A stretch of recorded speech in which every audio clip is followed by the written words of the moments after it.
क्या महिला आरक्षण के बीजेपी के मास्टर स्ट्रोक पर इंडिया गठबंधन का ओबीसी की सियासत भारी पड़ रहा है? आज हम इसे संसद में हुए बहस के जरिए समझने की कोशिश करेंगे। कैसे विपक्ष पूरी तरीके से बीजेपी को इसी महिला आरक्षण के जवाब में ओबीसी के मुद्दे पर घेर रहा है।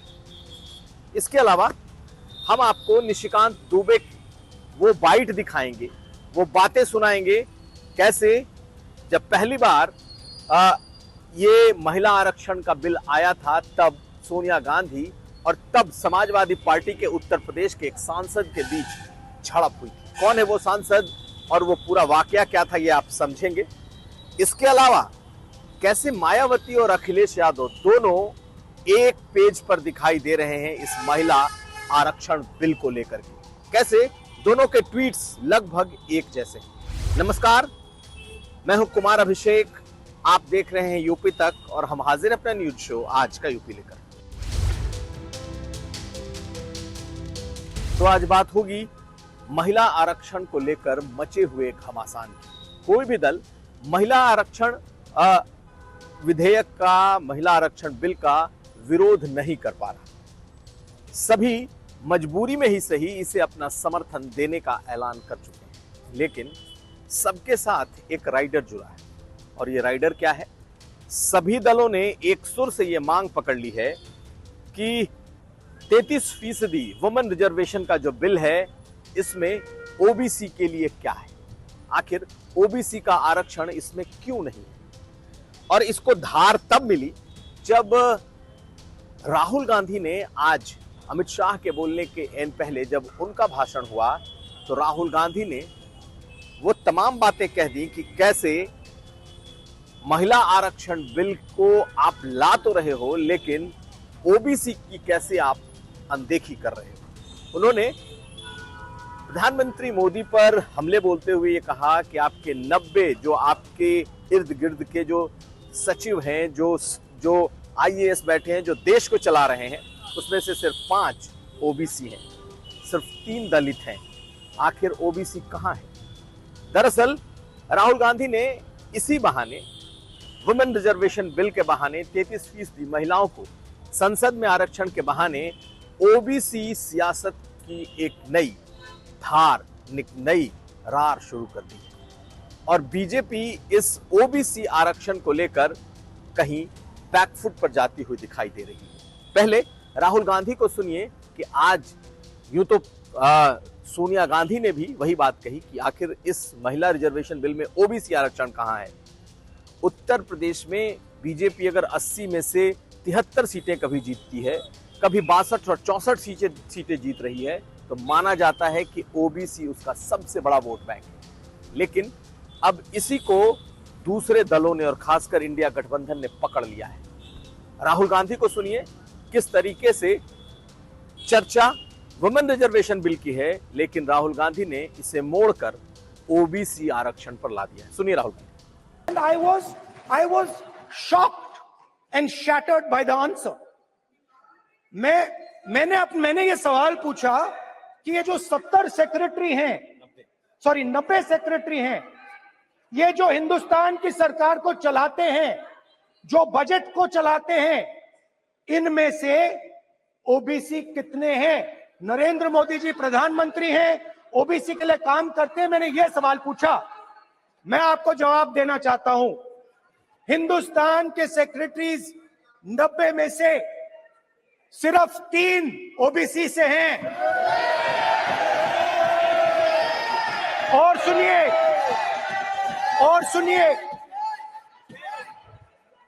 सुनिए, नहीं घबराइए मत, डरो मत। और सुनिए, ये जो सेक्रेटरीज हैं जो ओबीसी कम्युनिटी से हैं, ये हिंदुस्तान के सिर्फ 5% बजट को कंट्रोल करते हैं। दरअसल राहुल गांधी के इस बयान के बाद जब अमित शाह बोलने खड़े हुए तो उन्होंने तमाम बातें कही। उन्होंने कोटा विद इन कोटा का भी जिक्र किया, कैसे 33% आरक्षण के भीतर दलितों और आदिवासियों के लिए भी इसमें आरक्षण होगा।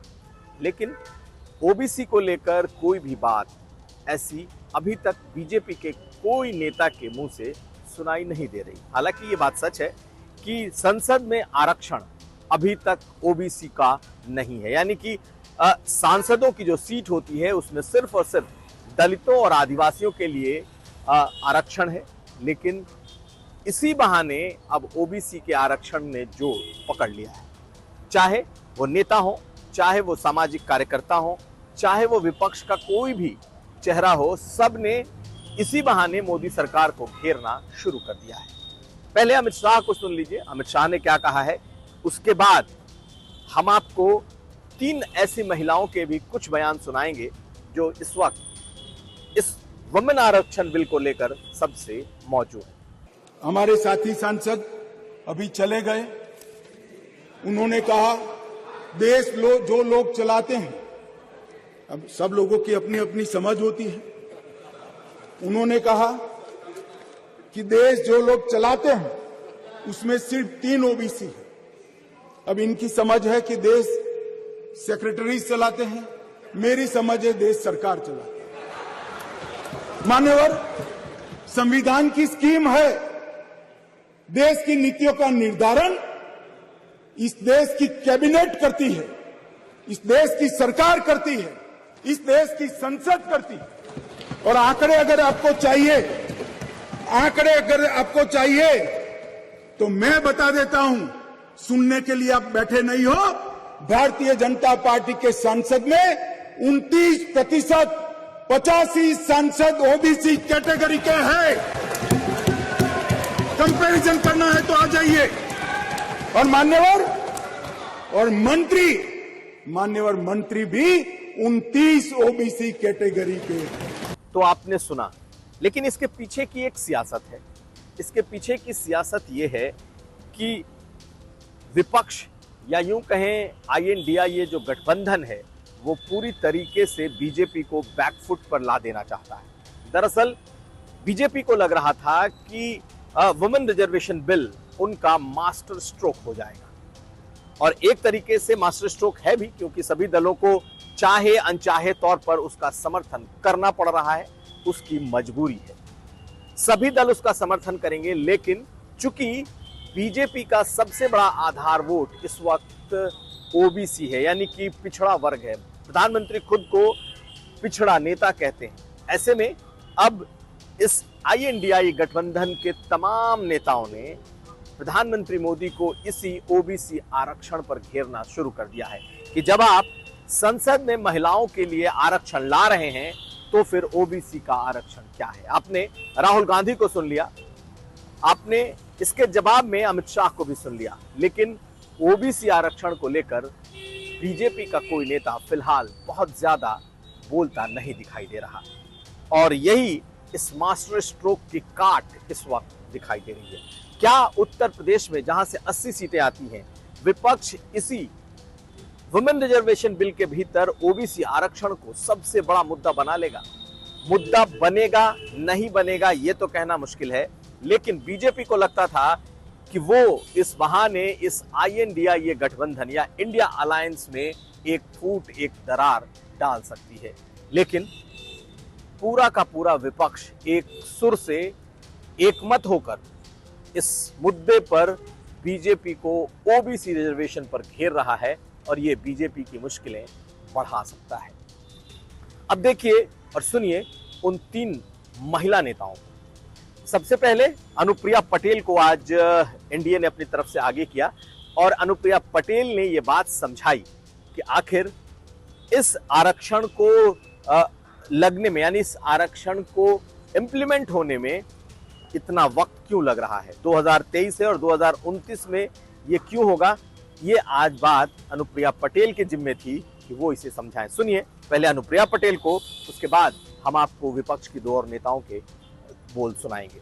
हमारी सरकार के बारे में मैं जरूर कहना चाहूंगी कि मोदी जी के नेतृत्व में ओबीसी के हितों को साधने के लिए कई ऐतिहासिक फैसले इन 9 वर्षों में हुए हैं, और एक सहयोगी दल की नेता होने के नाते मुझे पूरा भरोसा है कि हमारे पिछड़े वंचित समाज से आने वाली महिलाओं के अधिकारों को संरक्षित करने की दिशा में प्रधानमंत्री जी जरूर कुछ ना कुछ विचार कर रहे होंगे। और इसको सुनिश्चित करने के लिए भी कोई काम जरूर करेंगे।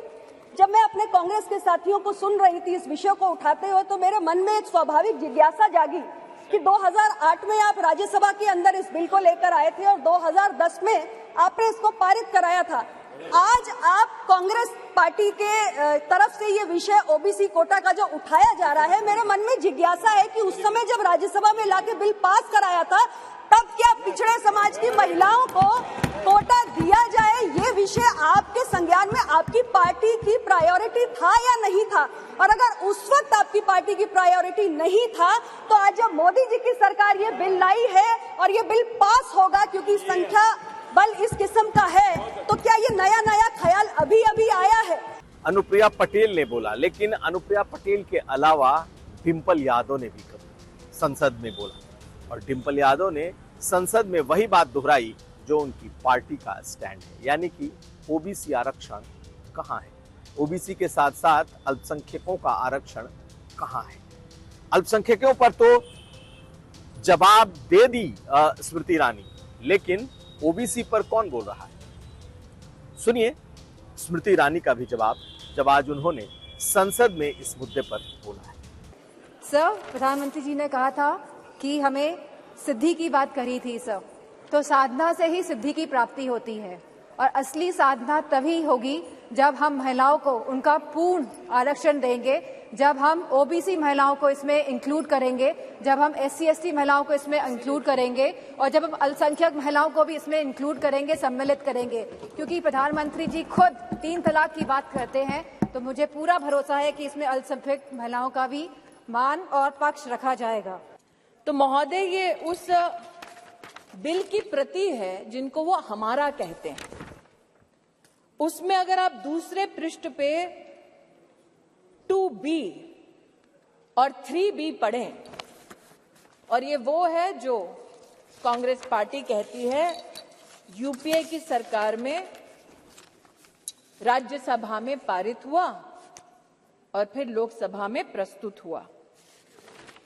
अगर आप इस पृष्ठ पर ये दोनों छंद पढ़ें तो यूपीए, जिसकी अध्यक्षा श्रीमती सोनिया गांधी हैं, उन्होंने कहा है no seat shall be reserved for women belonging to scheduled caste, scheduled tribes in the 3rd general elections. 3B पढ़ें तो उन्होंने कहा, प्रस्ताव दिया, no seat shall be reserved for women in the 3rd general election. अर्थात आज की सरकार जब यह अधिनियम लागू होगा, तब के बाद 15 वर्षों तक महिलाओं को रिजर्वेशन गारंटी करती है, मोदी की गारंटी है। लेकिन अगर कांग्रेस पार्टी का प्रस्ताव आप पढ़ें तो उनका प्रस्ताव ये था 2B और 3B में कि no seat shall be reserved for women and SC/STs in the 3rd general election, no seat shall be reserved for women in the 3rd general election। Congress का प्रस्ताव था कि 10 साल औरतें मेहनत करें, लेकिन 15वें साल में आपका अधिकार आपसे छीना जाएगा। अब हम आपको इसी वुमेन रिजर्वेशन बिल के थोड़ा फ्लैशबैक में ले चलते हैं, और ये फ्लैशबैक भी बकौल निशिकांत दुबे है। जी हां, बीजेपी के वो फायर ब्रांड नेता जो झारखंड से आते हैं, सांसद हैं, लेकिन उनके पास संसद के भीतर की एक से एक कहानियां होती हैं। आज उन्होंने सोनिया गांधी पर हमला बोला, और सोनिया गांधी पर हमला इस अंदाज में बोला कि जब पहली बार कांग्रेस पार्टी इस बिल को लेकर आई थी और समाजवादी पार्टी उसके खिलाफ थी, तब समाजवादी पार्टी के तत्कालीन सांसद से कैसे सोनिया गांधी की भिड़ंत हो गई, क्या क्या हुआ था, आप निशिकांत दुबे के ही इस मुख से सुन लीजिए जो उन्होंने सदन में कहा है। जो 26 पार्टियों का इंडी गठबंधन बना है, इसमें आप समझिए इनकी भावना कैसे है, महिलाओं के बारे में ये कैसा सोचते हैं। ये सोचते हैं, अब नहीं रहे, इसी सदन के सदस्य थे, राज्यसभा के भी सदस्य थे, इनके पार्टी के बड़े नेता थे अपोजिशन के, वो कहते हैं कि परकटी महिलाएं आ जाएंगी। क्या महिलाओं के लिए इस तरह की बातें होनी चाहिए?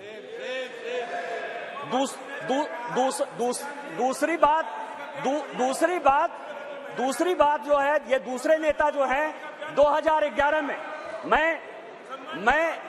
मैं अध्यक्ष जी आपको दो कहानी बताना चाहता हूं, और ये वर्षों से मेरे मन में था। इस पार्लियामेंट में 2 बार संजोग से मैं 2009 में सांसद बनकर आया। अनुराग ठाकुर जी से लेकर राजनाथ जी सबों के साथ काम करने का मौका मिला सर। 2011 और 2013 में 2 भयंकर घटना हुई इसी बिल में। 2011 में जब 2010 में यह बिल पास हो गया राज्यसभा में, और जब यहां 2011 में जिसको कि ये लागू नहीं करना चाहते थे बिल लेकर आए, और जब बिल उधर से इंट्रोड्यूस हो रहा था तो इन्हीं के सहयोगी दल के सांसदों को इसी कांग्रेस ने इसी बिल में पीटा सर। 2 बिल था, एक महिला रिजर्वेशन का 2011 में, और 2013 में प्रमोशन इन रिजर्वेशन। और प्रमोशन इन रिजर्वेशन में मैं जब बात करूंगा तो ये पूरे के पूरे बेंच खड़े हो जाएंगे सर। यहीं वी नारायण स्वामी बिल को पेश कर रहे थे। समाजवादी पार्टी के यशवीर सिंह शेड्यूल कास्ट थे सर, ये कहते अधिकार की बात, शेड्यूल कास्ट शेड्यूल ट्राइब की बात करते हैं सर। यही यशवीर सिंह यहां पार्लियामेंट में उस तरफ से गए, वी नारायण स्वामी का उन्होंने बिल खींच लिया। इस पार्लियामेंट में, इसी लोकसभा में सर, सबसे पहले बिल में यदि उसका कॉलर पकड़ने के लिए कोई आया तो यही मैडम श्रीमती सोनिया गांधी जी थे सर। और नीरज शेखर वहां खड़े थे, मुलायम सिंह यादव बाहर थे, और मैं वहां से कूद कर टेबल पर आया और मैंने कहा कि आप यहां की तानाशाह नहीं है, आप यहां की रानी नहीं है, इस बेल में आप मारपीट नहीं कर सकती हैं। और इनके जो इतने लेफ्टिनेंट थे, बिलास मुतेबार से लेकर सबों ने उनको पीटा। सपा और बसपा, जी हां, फिलहाल दोनों 2 ध्रुव हैं, यानी कि दोनों एक साथ नहीं आ पा रहे हैं। लेकिन इस महिला रिजर्वेशन बिल ने कहीं ना कहीं दोनों को एक साथ एक पेज पर खड़ा कर दिया। हम इसलिए ये बात कह रहे हैं क्योंकि अखिलेश यादव और मायावती दोनों के बयान और दोनों के ट्वीट को देखिए, दोनों का भाव लगभग एक है। अखिलेश यादव भी इस बात को कह रहे हैं कि इस संसद की शुरुआत झूठ से हुई है, और जब महिला आरक्षण बिल अभी देना नहीं था तो ऐसा झूठ क्यों बोला गया, ये अभी नहीं मिल सकता और इसमें पिछड़ों का आरक्षण कहां है। और यही बात मायावती ने भी कही, लेकिन अपने अंदाज में। देखिए अखिलेश यादव का ट्वीट और फिर मायावती को। इसलिए आरक्षण देने की व्यवस्था की थी क्योंकि इन वर्गों के लोग यहाँ सदियों से जातिवादी व्यवस्था के तहत शैक्षणिक, आर्थिक व सामाजिक क्षेत्र में काफ़ी ज़्यादा पिछड़े हुए थे, जो अभी भी पिछड़े हुए हैं। ऐसी स्थिति में हमारी पार्टी ये चाहती है कि इन वर्गों की महिलाओं को आज पेश किए जाने वाले महिला आरक्षण बिल में इनके लिए अलग से आरक्षण की व्यवस्था जरूर की जानी चाहिए। और यदि ऐसा नहीं किया जाता है और ये बिल वर्तमान स्थिति में ऐसे ही पास कर दिया जाता है तो फिर हमारी पार्टी ये मानकर चलेगी कि इस मामले में भी बीजेपी व कांग्रेस पार्टी एंड कंपनी के लोगों की जातिवादी मानसिकता अभी तक भी नहीं बदली है।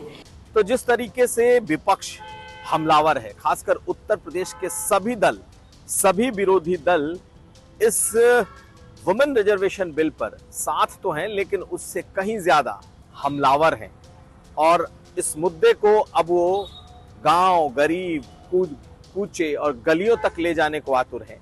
जिस तरीके से अखिलेश यादव पीडीएए को अब अपना बड़ा मुद्दा बता रहे हैं, जिस तरीके से मायावती इसे ओबीसी आरक्षण का नाम दे रही हैं, ओबीसी के सियासत का नाम दे रही हैं, ऐसा लगता है कि बीजेपी को अब वुमेन रिजर्वेशन बिल के इस मुद्दे पर ओबीसी की सियासत बीजेपी पर भारी पड़ती हुई दिखाई दे रही है। तो क्या काट है बीजेपी के पास, हम ये भी आने वाले वक्त में देखेंगे कि क्या इस ओबीसी के मुद्दे पर जो बीजेपी घिर रही है, इस वुमेन रिजर्वेशन बिल पर, क्या बीजेपी के पास इसका कोई जवाब है या फिर आने वाले वक्त में कोई काट है, हम इसे देखेंगे। तो आज का यूपी में फिलहाल आप हमें दीजिए इजाजत, हम कल फिर हाजिर होंगे, तब तक आप देखते रहिए यूपी।